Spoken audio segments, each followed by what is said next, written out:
Agora na Band News FM, Economia pra você, com Juliana Rosa. Oferecimento Claro Empresas. Se você é micro, pequeno ou média empresa, bora fazer juntos. A economia brasileira cresceu em torno de 3% nos últimos 3 anos, mas a inflação cresceu também. Agora, os juros altos estão esfriando a economia e a inflação começa a ceder. Mas por que a gente não consegue crescer mais sem gerar inflação?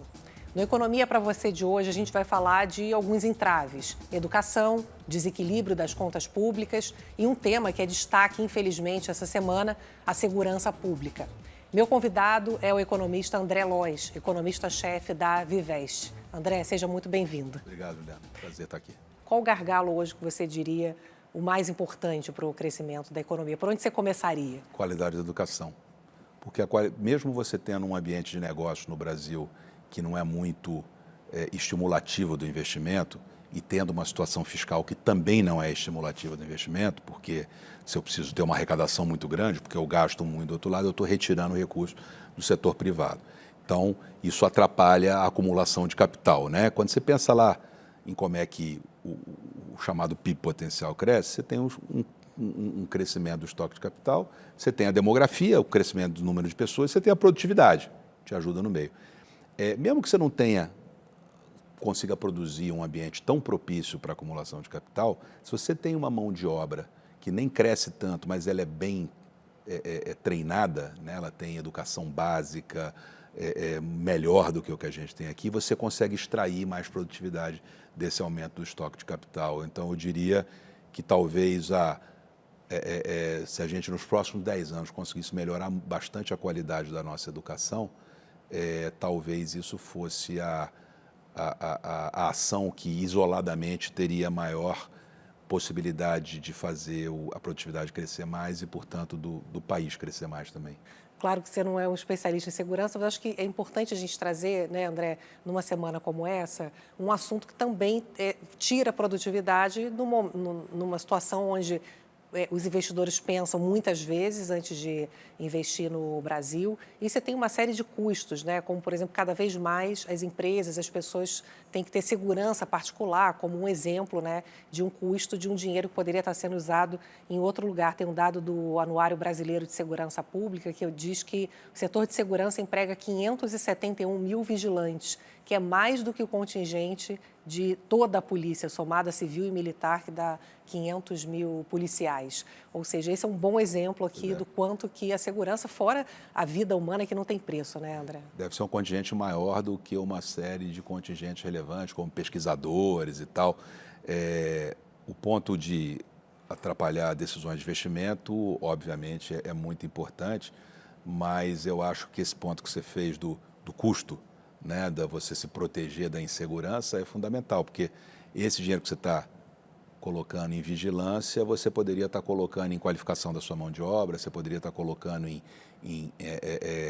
pesquisa e desenvolvimento, compra de capital com maior conteúdo tecnológico, que você está colocando numa coisa que, do ponto de vista microeconômico seu, faz sentido, que você precisa ter segurança para a sua empresa operar, mas quando você pensa na sociedade é um dinheiro jogado fora. Exatamente. A gente, acompanhando sempre na economia, esse assunto tem ganhado, né, espaço, a Operação Carbono Neutro aqui em São Paulo, né, que chamou muita atenção, envolvendo postos de combustíveis, com o setor financeiro. Então é importante a gente tocar nesse assunto dentro desses gargalos. André, a gente está num momento em que a economia ela vai perdendo força, né? Ela não consegue crescer mais, como eu falei na abertura, do que 2,5%, né, que se fala hoje que é o potencial de crescimento do PIB sem gerar inflação, né?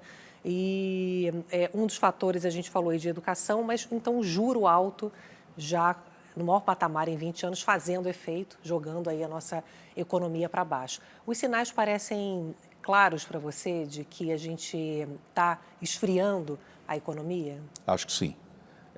Essas coisas, os sinais, eles são bons quando eles aparecem um pouquinho em todos os lugares, né? Eles estão aparecendo nos chamados indicadores de alta frequência, aqueles de atividade que aparecem ao longo do mês, né? Produção industrial, pesquisa de serviços, dados de crédito, né? Que vem dos dados que saíram essa semana, eles não têm um aumento da inadimplência, mas a inadimplência já tinha subido e eles continuam tendo uma desaceleração da concessão de créditos, né? E, finalmente, na última leitura de mercado de trabalho, você teve uma primeira indicação de desaquecimento do mercado de trabalho. Acho que esse tem que ser olhado com um pouco de cuidado, porque daquela perda de população ocupada que você teve, mais ou menos metade foi na indústria, e a indústria foi quem sofreu com o tarifaço, né? Então, pode ser que tenha um ajuste ali, que é um ajuste só, é um degrau, e não signifique uma desaceleração tão grande como apareceu.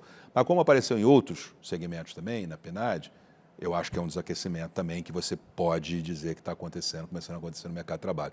Então, quando isso ocorre, você começa a isso se espraiar entre os diversos segmentos de atividade e começa a ter uma menor pressão para a elevação de preços em todos os pedaços da economia também, né? É interessante que você esteve recentemente na reunião do Fundo Monetário Internacional e estavam dizendo que uma discussão importante foi o impacto da inteligência artificial, né, a questão da produtividade.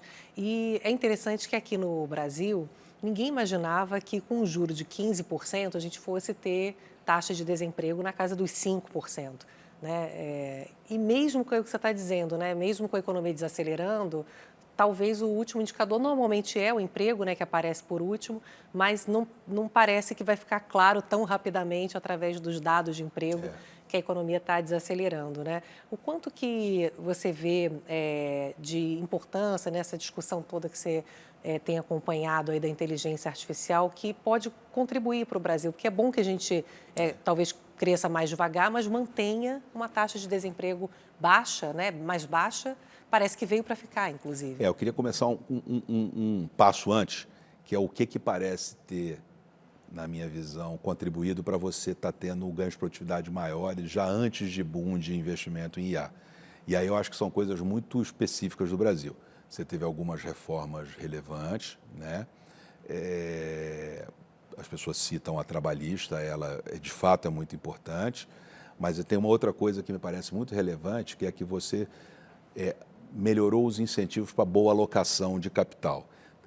E eu cito especificamente o que a gente teve lá no período do governo Dilma Rousseff, que você teve uma taxa de investimento muito alta que não se traduziu em grande aumento da produtividade. Por quê? Porque eu acho que ali você tinha muita distorção de preço, muita taxa subsidiada, tal, que acaba levando a alocação do investimento para coisas que não necessariamente são as melhores. Então, você corrigiu, naquela mesma época que você teve a reforma trabalhista, você corrigiu a questão da taxa de empréstimo do BNDES. A TJLP, que era a taxa da época, tinha um subsídio enorme para alguns setores, coisas setoriais. Hoje, praticamente, as taxas são as mesmas para todos os setores, ou o cara vai pegar com base na Selic, ou mesmo quando ele vai ao BNDES, ela é mais perto da Selic e praticamente igual para todo mundo. Isso faz com que os projetos de investimento eles sejam alocados no lugar que, de fato, vai dar mais retorno para o investidor e, portanto, para a sociedade, onde ele vai ter mais ganho de produtividade. É interessante você falar isso, porque normalmente essas chamadas reformas microeconômicas, elas não aparecem. Não aparecem, muito, as pessoas não prestam muita atenção. Até porque a gente pegou uma crise grande ali, 2015, 2016, então muitas dessas reformas acabam não demora ficando um tempinho, claras. Você precisa ter um retorno de um ciclo para você ver isso acontecendo, que foi o que aconteceu agora. Mas tem aí uma série de questões que nos vem ajudaram. Ajudando a melhorar esse chamado PIB potencial, que é a nossa capacidade de crescimento, né? Há 5, 6 anos atrás, você imaginaria o PIB potencial mais um pouco para baixo de 2. Hoje, certamente, ele está por volta de 2, provavelmente um pouquinho mais do que 2. Tá?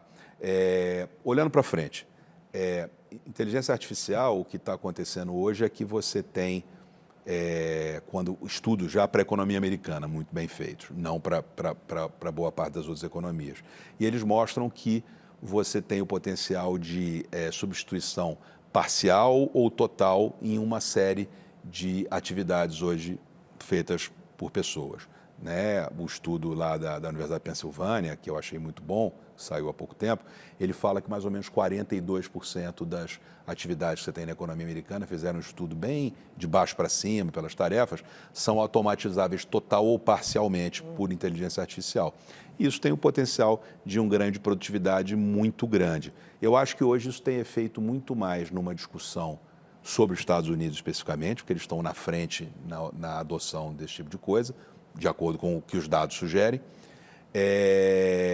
E tem até uma discussão, é um ponto importante para a visão de dólar, né? Porque o mercado puniu o dólar nos últimos 6 meses com a visão de que né, os Estados Unidos iam ter uma piora muito grande em produtividade, portanto, em crescimento, e essa diferença entre o crescimento dos Estados Unidos e outras economias desenvolvidas ia fazer com que o dólar tivesse que se depreciar. A depreciação aconteceu. O argumento do investimento muito forte em inteligência artificial nos Estados Unidos na frente dos demais pega a direção contrária, né? De você manter o crescimento da produtividade acima dos demais e, eventualmente, compensar ou quase compensar a piora que vai acontecer por conta dessas tarifas, que acaba desalocando, eu falei de boa alocação, né? No Brasil, desalocando um pouco dos melhores segmentos o investimento. Então, eu acho que isso vai ter um impacto relevante aí na visão de dólar para frente. Para países como o Brasil, como você tem atividades menos sofisticadas, na média, do que na economia americana, o potencial de substituição das tarefas humanas por IA é menor, né? Então, você, em princípio, deveria ter menos vantagens do ponto de vista de crescimento da produtividade do que nos Estados Unidos, o que é mais um argumento para você focar muito fortemente em melhoria da qualidade educacional. E olhando aí para essa trajetória do dólar mais baixo, a gente começou o ano com o dólar acima de R$6, estamos com o dólar em 5,30, 5,40. Esse tem sido, inclusive, o fator mais importante para puxar as previsões para baixo, até do que o próprio efeito da taxa de juros, que demora, né, um pouco mais a puxar a economia para baixo. Estava olhando aqui que a projeção de inflação desse ano chegou a 5,7%, estava caminhando para os 6%, né? Agora a última projeção ficou em 4,7%, indo para 4,5%, na verdade, a última dessa semana. As pessoas que mudaram, né? Ficou um pouquinho acima de 4,5% ali, então já estamos com chance de ficar dentro do limite da meta de inflação, né? Ninguém imaginava isso. É um movimento que vem para ficar, porque para os anos seguintes também estava demorando a cair, parece que agora começou a cair, mas ainda longe dos 3%, né, as expectativas. Como é que você está vendo aí a trajetória Eu acho de que para inflação? 26 a gente está com 4,4 já para esse ano e 4 para o ano que vem, e eu diria que talvez um risco um pouquinho maior de um pouquinho para baixo de 4 e não para cima de 4 no ano que vem. É porque 3 demora, é longe de 3, né? Demora. E aí tem uma diferença entre o resultado das simulações do modelo do Banco Central com relação a que boa parte do mercado faz. Essa diferença está no cálculo de ato produto que eles fazem. Só para traduzir um pouco, é o quanto que a economia... É quanto que a economia está crescendo acima do PIB potencial. Eles acham que está crescendo menos, é isso? Eles acham que está mais frouxo. Quando chegar lá no que eles chamam de horizonte relevante, você vai ter uma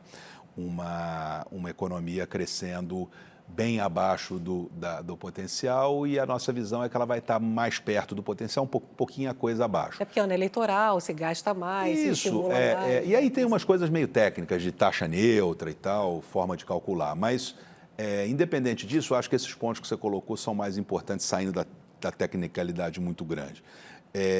Você tem, obviamente, alguém puxando o freio de um lado, que é o Banco Central, e você tem um Ministério da Fazenda que pode acelerar mais ou menos pelo lado do impulso fiscal, ou puxar o freio também, né, quando ambas estão indo no sentido de desestimular o crescimento, a inflação vem para baixo mais rápido, a desaceleração do crescimento é mais rápido também.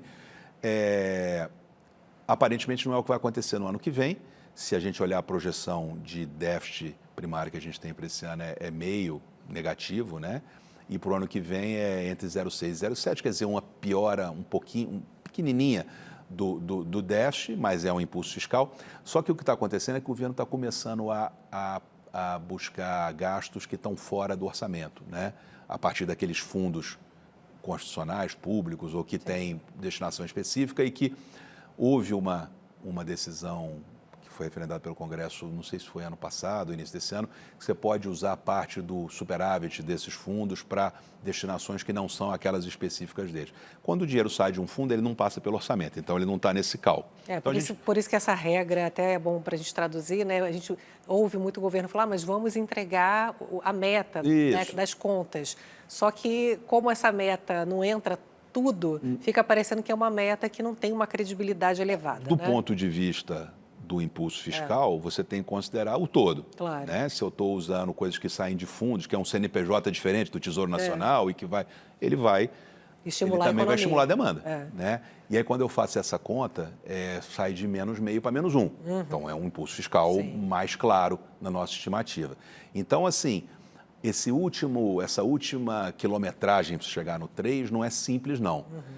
Cai agora, com certeza você está com 4,4 e o dólar é o principal fator, né? Eu não diria que é o principal não, mas ele ajuda muito. Ajuda muito. Se ele, por exemplo, você tivesse um fortalecimento muito grande do dólar nos próximos 6 meses, mudasse completamente a tendência, ele atrapalha.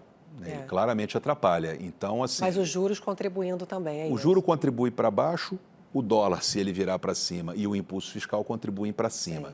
Vamos só lembrar que o juro está aí há muito tempo, então o efeito dele é defasado, então não é porque eu vou começar a cortar no início do ano que vem que eu não tenho efeito, ele tem um efeito defasado muito grande. Aliás, a previsão para o PIB do ano que vem é até menor do que desse ano. É menor do que desse ano. Então, assim, eu acho que sim, eu imagino que quando chegar no primeiro trimestre do ano que vem o Banco Central rodar o modelo dele, ele vai ter uma inflação ali em 3,2 no horizonte relevante, 3,1, 3,2. Vai poder cortar juros. Vai poder cortar. A nossa projeção vai estar em 3,5, 3,6 por causa do hiato do produto diferente. Mas dentro de como ele vem trazendo essa discussão, ele vai poder cortar juros no início do ano. E aí a gente tem essa semana a decisão do Fed, né, o Banco Central dos Estados Unidos, cortando o juro, que vai na direção de ajudar, porque quanto mais distante fica o juro do Brasil, né, com o juro dos Estados Unidos, isso tende a fortalecer o real, né, fazer o dólar cair. Exatamente. Então, isso ajuda também no nosso próprio processo de corte de juros. Né? O quanto que esse movimento do Banco Central americano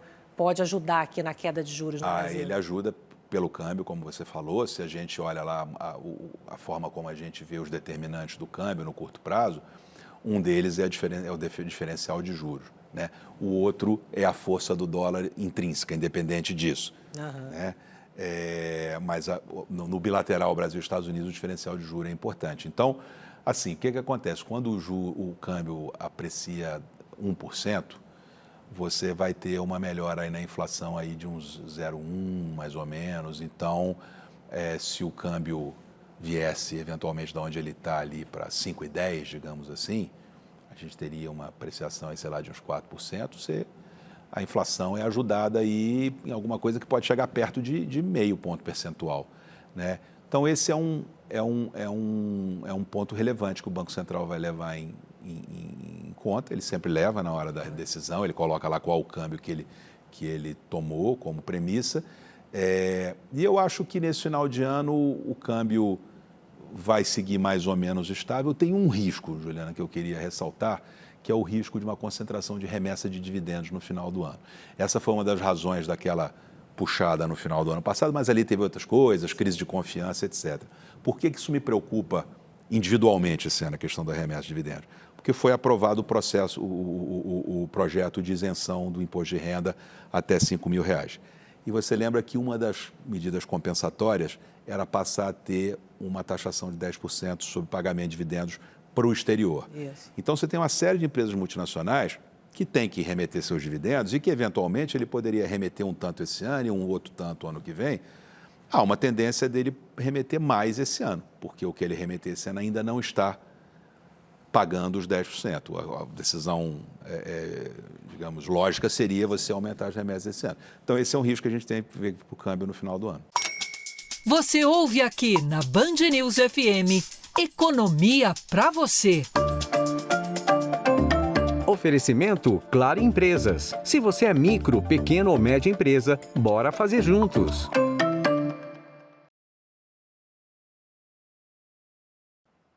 O terceiro e último bloco do Economia para você aqui na Rádio Band News FM tem falado sobre empreendedorismo. E hoje a gente vai falar da iniciativa de um pequeno negócio da pandemia e do mercado de jogos de tabuleiro. Onde é que a pandemia e o jogo de tabuleiro se encontram? Na história da Érica Ângelo. A Érica é fundadora da ADAI os Jogos Africanos. Ela é enfermeira de formação, ela trabalhava num hospital, decidiu empreender quando ela ficou desempregada logo no período ali da pandemia. Antes mesmo, para complementar a renda, ela dava ali os primeiros passos passos no empreendedorismo, vendendo bolsa, vendendo necessaire, que ela mesma confeccionava. E participando de uma feira do empreendedor, ela encontrou nos jogos de tabuleiro um propósito e um novo negócio. Que, aliás, os jogos de tabuleiro estão em alta, entre jovens e adultos também, viu, gente? As vendas estão crescendo bastante, aí mais de 10% ao ano. As estimativas do Sebrae indicam que as vendas no mundo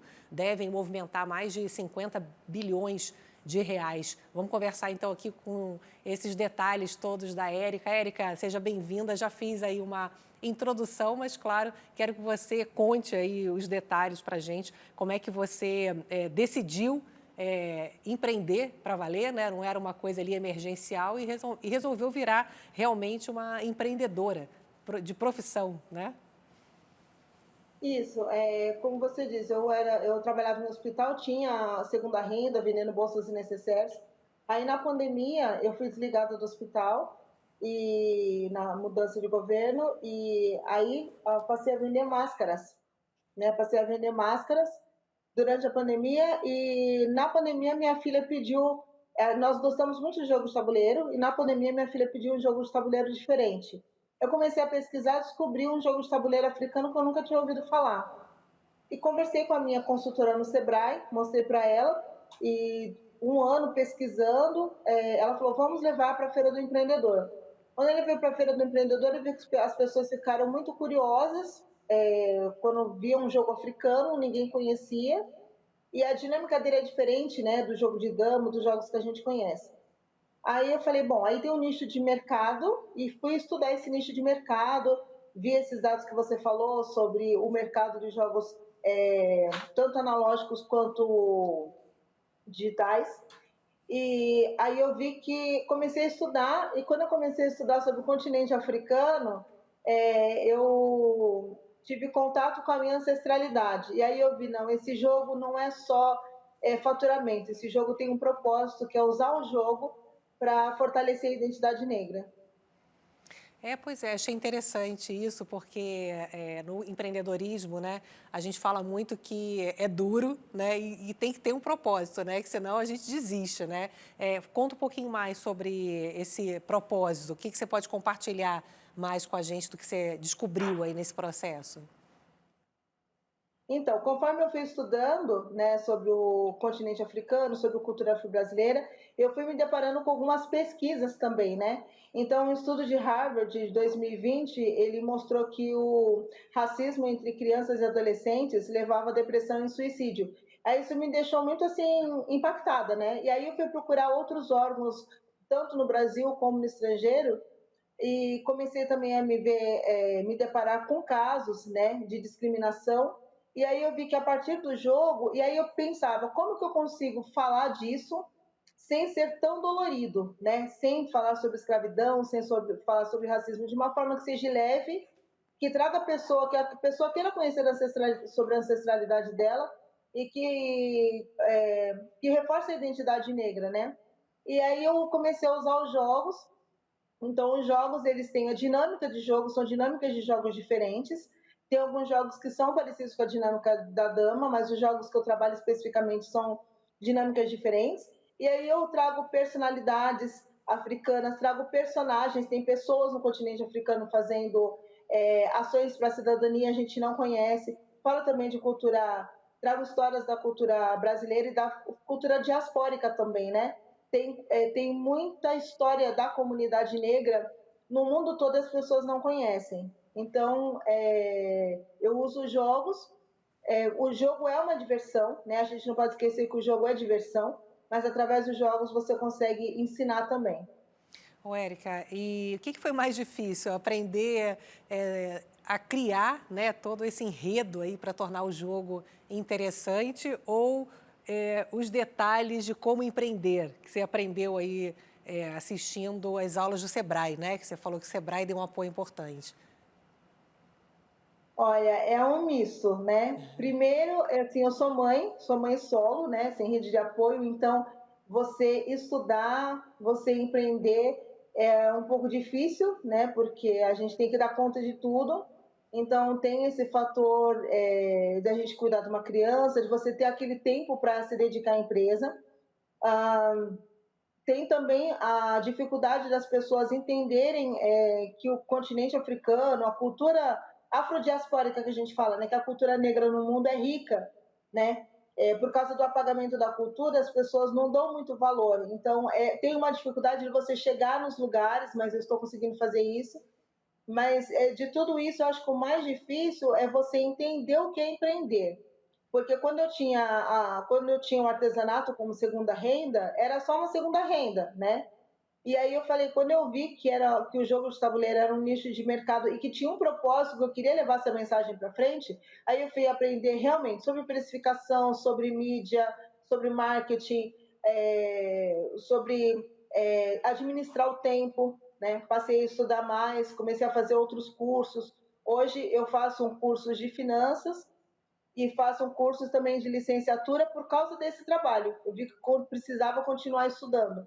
E em relação a empreender mesmo, o Sebrae foi o que me deu o norte. Eu falo que a Feira do Empreendedor de 2022, quando eu saí da feira, eu entendi o que era empreender. Antes de ir para a feira, eu não sabia direito o que era ser empreendedor. Quando eu saí da Feira do Empreendedor, eu me falei assim, empreender é muito complexo, você precisa estudar, precisa usar o máximo de ferramentas que você conseguir para manter a sustentabilidade da empresa, né? Porque é a marca, é a parte financeira, é a parte do marketing, é bem complexo. Então, o Sebrae eu falo que o Sebrae me deu o norte. Érica, para quem está ouvindo a gente agora e quer empreender, dá uma dica, compartilhe alguma coisa que você aprendeu, assim, que você nem imaginava ou que você não tinha ideia. Primeiro, eu acho que você tem uma ideia de negócio, eu acho muito importante você conversar com especialistas, né?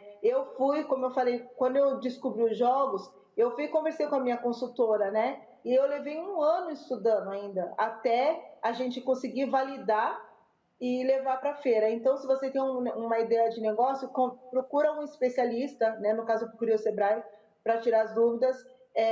A outra coisa é uma outra coisa que é muito importante quando a gente começa a empreender, não misturar as finanças de casa com as finanças de empresa. A sua casa, seu CPF, a empresa, seu CNPJ. Então, isso tem que ficar muito separado, isso daí também a gente aprende, a duras penas, mas a gente aprende.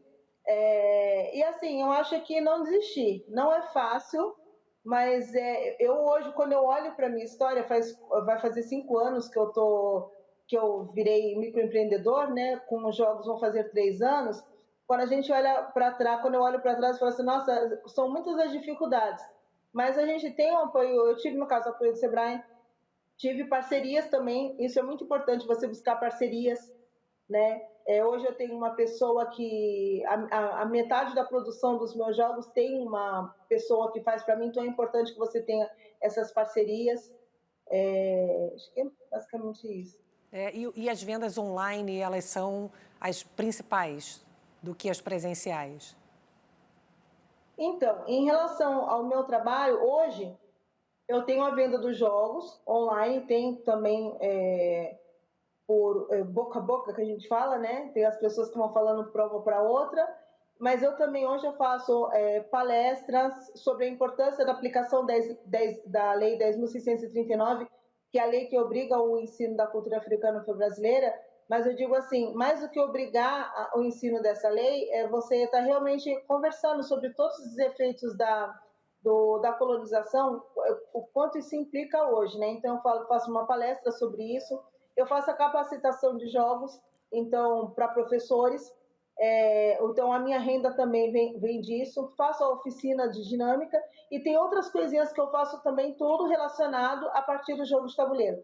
O jogo de tabuleiro é uma ferramenta que dá um norte para mim poder falar de outras coisas. Eu faço, por exemplo, mediação de leitura, faço outras oficinas de artesanato a partir dos jogos de tabuleiro. Então, não é só a venda dos jogos, tem essa parte da palestra, das oficinas, da capacitação também. Tá certo. Érica, bom conversar com você, poder compartilhar conhecimento, né, que é tão importante, e propósito. Adoramos conhecer a sua história, seu negócio, seu propósito, e a gente te acha como? Tá nas redes sociais, o pessoal que está ouvindo a gente te acha como? Então, o meu Instagram é Dayo Jogos Africanos, Tayo. Tá. Dayo Jogos Africanos. no Instagram, eu tenho meu site que é www.ericaangelo.com.br, e tem o meu WhatsApp, que é 11 São Paulo 99313 9335. Tá bem, Érica. As pessoas me conhecem como a Dayo. Tá bom. Não, o pessoal não é Rai, é D de dado, A, Y, O. Eu falo O porque eu sou carioca e O é paulista, não é isso? Isso. Érica, muito obrigada por compartilhar aqui com a gente. Prazer te conhecer. Muito obrigada. Eu que agradeço a oportunidade de estar falando sobre o meu trabalho, falando sobre a importância de estar falando sobre cultura africana, cultura afro-brasileira.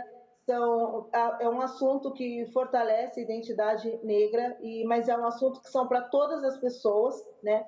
O mundo é diverso, o assunto é para todas as pessoas. Estou muito feliz de ter sido convidada para conversar com vocês e peço para as pessoas me seguirem, me chamarem para fazer palestra, fazer oficinas, fazer capacitações, que é um tema extremamente necessário. Muito bom, adorei, Érica, muito boa a sua história. Obrigada mais uma vez. E olha, então a gente conversou aqui no Economia para Você com a Érica Ângelo, que é fundadora da Dayo Jogos Africanos. O Economia para Você fica disponível no nosso canal no YouTube. E por lá você pode comentar, deixar a sua opinião, mandar sugestões aqui para o nosso programa. Agradeço a sua companhia e a gente se vê na próxima semana. Tchau, tchau. Você ouviu Economia para Você, na Band News FM. Oferecimento Claro Empresas. Se você é micro, pequeno ou média empresa, bora fazer juntos.